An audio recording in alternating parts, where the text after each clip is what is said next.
KKR और LSG के बीच जो मैच हो वो तो मतलब हाई ड्रामा था। आज बस बैट्समैन ही रन्स बना रहे थे, बॉलर्स के लिए तो इतना बुरा दिन था कि क्या कहें। जिस तरह से आज बैटिंग हुआ है एलएसजी की तरफ से शॉन मार्क और मार्करन ने जिस तरह का ओपनिंग दिया एलएसजी को, इतना दिन से वो ओपनिंग नहीं मिल रहा था। एक एंड से हमेशा कोई ना कोई आउट हो जा रहा था, बट आज जिस तरह से उन्होंने ओपनिंग दिया वो काफी बढ़िया था। 100 पार्टनरशिप से बस एक रन से वो चूक गए। उसके बाद पूरन आते ही वो एक के बाद एक सिक्स मारते हैं, इतने जल्दी अपना कंप्लीट किया। फास्टेस्ट 50 तो उन्हीं का है, बस उन्होंने अपना खुद का रिकॉर्ड तोड़ने से बच गए और उन्होंने आज 21 बॉल पे 50 मारा। और जिस तरह से उन्होंने मतलब आज खेला वो काफी बढ़िया था। इसके अलावा देखा जाता एंड में अब्दुल समद और डेविड मिलर का साथ देने का कोशिश किया, बट ऊपर के तीन टॉप ऑर्डर बैट्समैन ने इतना रन्स बना दिए कि बाकी उनके मिडिल ऑर्डर को उतना जरूरत ही नहीं पड़ा। बॉलिंग में भी वैभव अरोरा अरोरा ने शुरू में काफी बढ़िया बॉलिंग किया, पहले 2 ओवर के 12 रन उन्होंने दिया, बट बाद में वो भी एक्सपेंसिव, थोड़े एक्सपेंसिव है और उसके अलावा तो बाकी सारे बॉलर्स एक्सपेंसिव गए। तो बहुत ही बढ़िया बॉलिंग रहा था और वैभव अरोरा की तरफ से।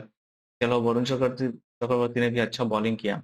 और दूसरी तरफ जब केकेआर का बैटिंग करने वो आए तो क्विंटन डिकॉक से शॉट्स वो लगा रहे थे, बट वो भी काफी जल्दी आउट हो गए जब डीआरएस लिया गया। और ऋषभ पंत ने एक ही ओवर में पहले डीआरएस लिया था आई थिंक वाइड बॉल के लिए, और उसके बाद फिर एलबीडब्ल्यू का उन्होंने नहीं नहीं वाइड बॉल के लिए लिया था, कैच के लिए लिया था और वो नॉट आउट रहा था। बट अगले ही वो बॉल में एलबीडब्ल्यू के लिए उन्होंने ले लिया और एक ही रिव्यू बचा था, वो सक्सेसफुल हो गया था। बट उसके बाद जब रहाणे आते हैं और काफी बढ़िया आज रहाणे खेलते हैं, उनका जैसा स्ट्राइक रेट 124 का है, बट आज वो 174 मतलब 180 प्लस के वो स्ट्राइक रेट से खेल रहते हैं। जब वो विकेट उनका गिरता है तब वो ऐसा लग रहा होता है कि उनका विकेट जाने वाला है, कि बॉल वो मिस कर रहे थे, मिडल नहीं हो पा रहा था। और उसके बाद वो अपना विकेट दे बैठते हैं और उस ओवर में, जिस ओवर में 5 वाइड शार्दुल ठाकुर करते हैं और टोटल 11 बॉल करते हैं उस ओवर में, और आखिरी बॉल पे वो फुल टॉस पे आउट हो जाते हैं। और उसके बाद से ही 15 बॉल होता है, 15 बॉल में 14 रन बनाती है केकेआर, जिसमें 4 विकेट गिराते हैं। और वही मोमेंटम रहता है जिसमें केकेआर पूरी मैच को गवा बैठती है। अदरवाइज वो अगर हल्का सा भी उसमें भी 2-3 बाउंड्रीज आ गए रहते हैं तो गेम कुछ और ही होता और केकेआर ये मैच जीत सकती थी आराम से। इसके अलावा वेंकटेश अय्यर ने भी बढ़िया खेला और एट द एंड में आके रिंकू सिंह ने बहुत ही बढ़िया केमियो दिया, बट सफिशिएंट नहीं रहा टारगेट के लिए। अदरवाइज देखा जाए तो आकाशदीप भी आज एक्सपेंसिव है, उन्होंने आज पहला बॉल ही वाइड फोर कर दिया और उसके बाद और 2 वाइड दिए लेग साइड में, जिसमें ऋषभ पंत ने काफी बढ़िया कीपिंग किया था, एक बॉल को रोका था। और देखा जाए तो शार्दुल ठाकुर भी आज एक्सपेंसिव है, जो कि मैचेस में वो काफी बढ़िया सक्सेसफुल जा रहे थे, बट आज वो एक्सपेंसिव है, बट 2 विकेट्स भी उन्होंने निकाला। देखा जाए तो आज हर बॉलर का दिन खराब था। रवि बिश्नोई के भी आखिरी ओवर में काफी ज्यादा टेंशन देखने को मिल रहा था, बट आराम से एलएसजी ने, आराम से तो नहीं कहेंगे, आखिरी ओवर में 6 बॉलों में 24 रन चाहिए थे और एलएसजी बस चार चार रन से जीत गए। तो आप सोच सकते हैं कितना प्रेशर गेम था। तो शुरू से अगर हम बात करें तो इस मैच में केकेआर ने टॉस जीता, पहले बॉलिंग करने का फैसला किया और हाईएस्ट मतलब काफी बड़ा स्कोर गया। और ऐसा हमेशा कोलकाता में तो होता ही है, काफी बड़ा टारगेट मिलता है। बट आज जिस तरह से स्टार्टिंग मार्करन और मिचेल मार्श ने किया वो बहुत ही बढ़िया था। पहला पार्टनरशिप 99 रन्स का बनता है और 100 मतलब 10 ओवर में वो 19 रन्स बना भी देते हैं, और वो पूरा कंप्लीट नहीं कर पाते हैं और 100 रन नहीं कर पाते, और पहले ही 11वें ओवर में उनका विकेट गिर जाता है। तो उसके बाद आई थिंक 10th ओवर में गिरता है और मार्करन आज 47 बनाते हैं, इसमें 4 बाउंड्री और 2 छक्के लगाते हैं। दूसरी तरफ मिचेल मार्श काफी बढ़िया खेल रहे होते हैं, आज उन्होंने 81 रन बनाए बस 8 बॉल्स में, इसमें 6 बाउंड्री और 5 छक्के थे। और जैसे ही मार्करन का विकेट गिरता है, और जैसे कि मैंने मार्करन कहा भी था कि मार्करन उतना बढ़िया टच में नहीं लग रहा है, बट आज वो बहुत ही बढ़िया टच में लग रहे थे और उन्हें अपना 50 भी उन्हें कंप्लीट करना चाहिए था, बट आज वो 50 कंप्लीट नहीं कर पाए। बट उसके अलावा अगर हम देखें तो पूरन भी जब आते हैं तो उसके बाद उन दोनों के बीच में 50 का पार्टनरशिप होता है 23 बॉल्स में, जिसमें मैक्सिमम रन मिचेल मार्श बनाते हैं। और मिचेल मार्श के के आउट होते ही पूरन और अब्दुल समद के बीच में 50 पार्टनरशिप होता है, जिसमें 40 प्लस रन्स तो पूरन ही बनाते हैं।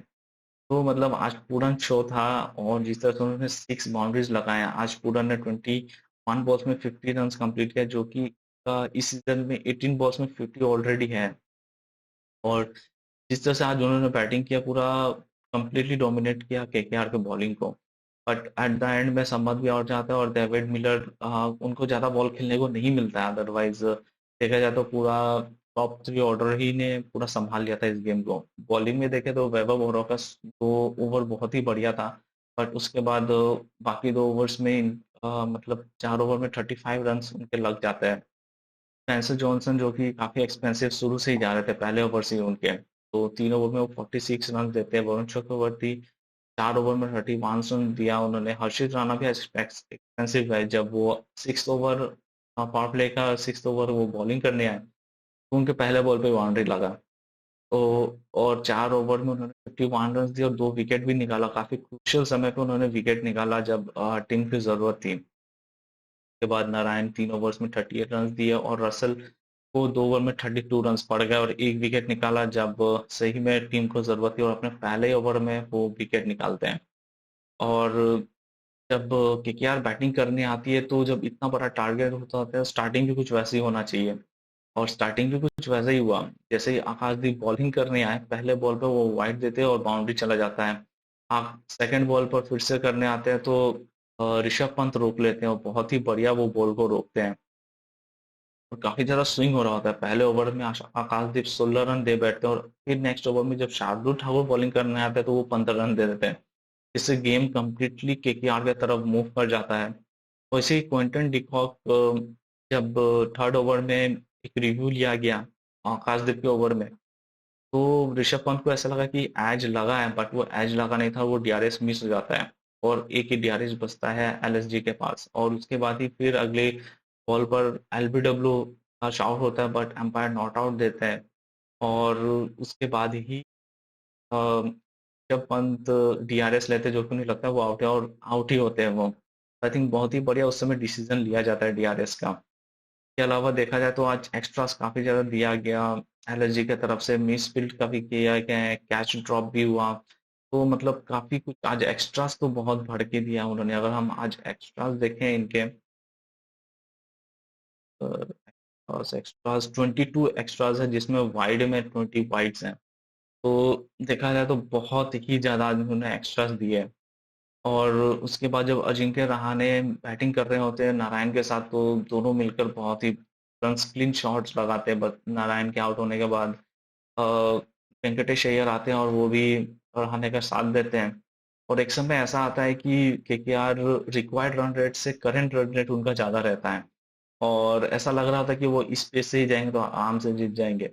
बट जैसे ही एक समय आता है जब रहाणे आउट होते हैं उस ओवर में, जहाँ पहले तो 5 वाइड शार्दुल ठाकुर देते हैं, और उसके बाद काफी बॉल मिस कर रहे होते हैं रहाणे उस ओवर में, और आखिरी बॉल जो फुल टॉस होता है उस पर वो कैच दे बैठते हैं। उसके बाद एक के बाद एक विकेट्स गिरना चालू होता है, और 15 बॉल पे उनके 14 रन बनते हैं, जिसमें 4 विकेट गिरते हैं।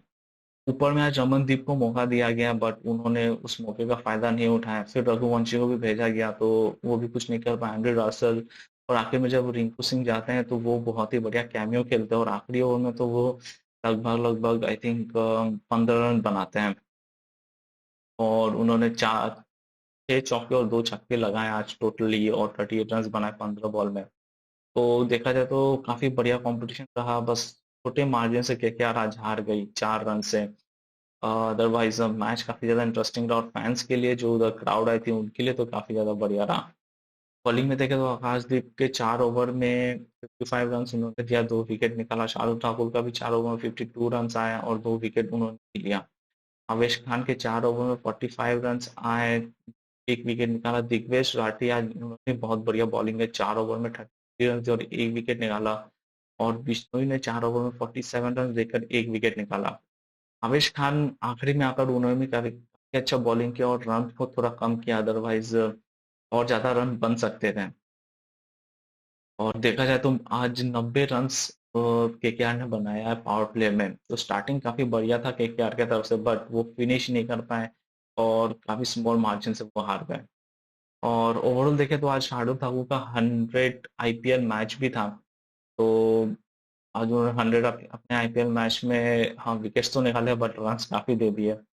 और ओवरऑल देखें तो काफ़ी बढ़िया मैच रहा। पहला मैच भी तो मज़ा आया मैच देखने में, और दोनों तरफ से फाइट देखने को मिला और काफ़ी क्लोज मैच रहा। तो अब कल जो मैच है गुजरात टाइटंस और आरआर के बीच में है, देखते हैं अब ये मैच कौन जीतता है। आज का मैच जो केकेआर और एलएसजी के बीच था, ये होने वाला था संडे को, but due to security reasons वहाँ पे हुआ नहीं। पहले ये गुवाहाटी शिफ्ट हुआ, फिर गुवाहाटी से शिफ्ट कर कर उन्हें कोलकाता में ही किया गया, और दूसरे डेट मतलब आज करवाया गया। तो वैसे केकेआर का मैच जो संडे को था वो आज हुआ। तो इसके मतलब आप देखेंगे मैच नंबर भी चेंज हुआ है, मैच 19 था ये। और अभी जो रात को मैच हो रहा है वो मैच 22 था, तो इससे आपको डिफरेंस देखने को जरूर मिला होगा। तो अब थोड़ा कुछ अपडेट जो है वो देख लेते हैं, और उसके बाद फिर इस लाइव को ख़त्म करते हैं।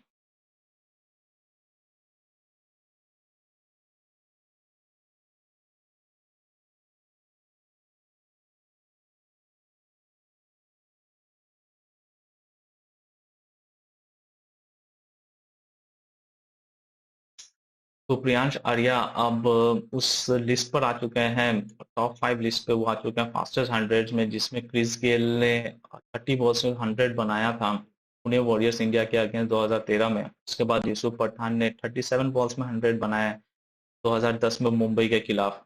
डेविड मिलर 2013 में आरसीबी के खिलाफ उन्होंने 38 बॉल्स में 100 बनाया था। उसके बाद ट्रेविस हेड 39 बॉल्स में 2024 में पिछले साल बेंगलुरु के अगेंस्ट ही बनाया था।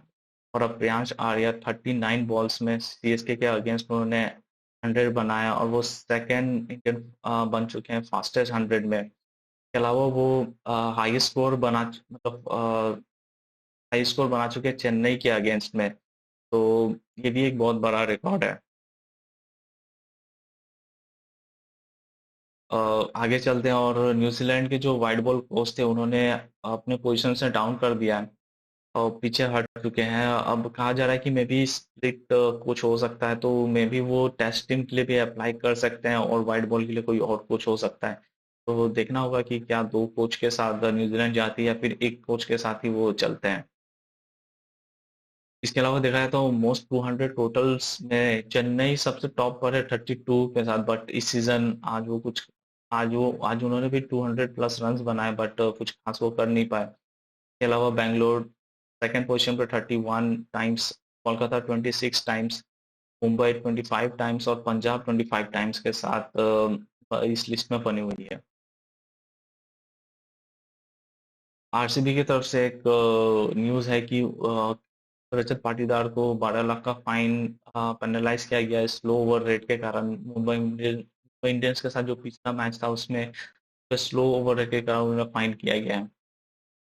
इसके अलावा जो पुकोस्की पुकोस्की हाँ पुकोस्की पुकोस्की जो बैट्समैन है, जो कि इन्हें कहा जाता है कि ये फ्यूचर हो सकते हैं ऑस्ट्रेलिया के लिए, वो उन्होंने रिटायरमेंट ले लिया है क्योंकि कॉन्कशन काफी उनको रिपीटली हो रहा था।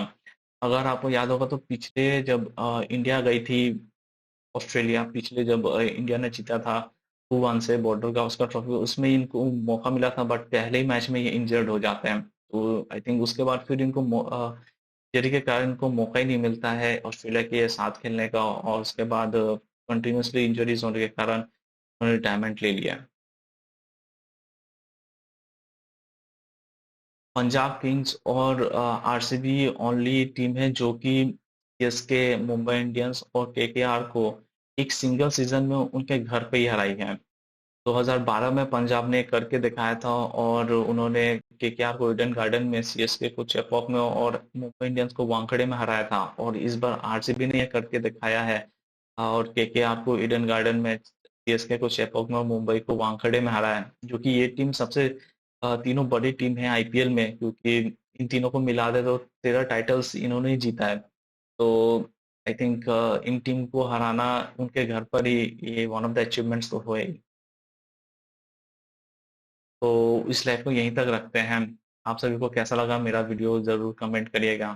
और अगर आप सभी को वीडियो मेरा पसंद आता है तो वीडियो को लाइक कर दें, शेयर कर दें और मेरे चैनल को सब्सक्राइब कर दें। और अगर आप मुझे फाइनेंशियली मदद करना चाहते हैं तो दिए गए क्यूआर कोड या यूपीआई आईडी पे मुझे आप मदद कर सकते हैं। तो अब मिलते हैं अगले लाइव में कुछ और नए अपडेट्स के साथ और गुजरात टाइटंस और आज के मैच के रिव्यू के साथ। तब तक के लिए गुड नाइट।